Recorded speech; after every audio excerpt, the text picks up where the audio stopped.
je pense que c'est la réalisation de l'aspect créatif et artistique, encore une fois. Puis c'est d'offrir aussi la satisfaction pour un patient ou une patiente d'obtenir un résultat naturel ou qui répond vraiment aux attentes qu'il avait exprimées.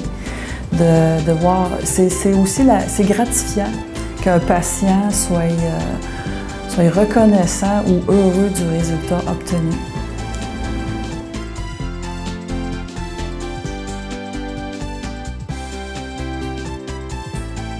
On entend toutes sortes d'horribles choses sur le Botox, puis c'est un fait qu'il y a beaucoup de gens qui le pratiquent, mais qui ne sont pas tous nécessairement bien formés. Fait qu'une fois, j'ai eu cette dame qui était très réticente à avoir du Botox parce que l'expérience qu'elle avait eue quelques années auparavant, c'est d'avoir eu des maux de tête assez sévères, puis beaucoup d'ecchymoses, puis peut-être pas tout à fait les résultats escomptés.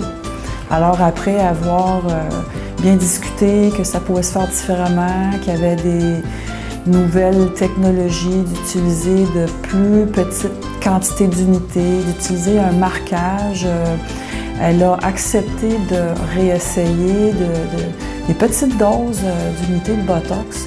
Puis à sa grande surprise, elle n'a pratiquement pas eu d'effet secondaire, pas de maux de tête, puis vraiment les résultats plus naturels qu'elle souhaitait avoir ont été obtenus. Puis maintenant, elle comprend que des fois, il faut avoir l'ouverture. Il faut bien se faire expliquer les choses puis comprendre qu'est-ce que le traitement va donner.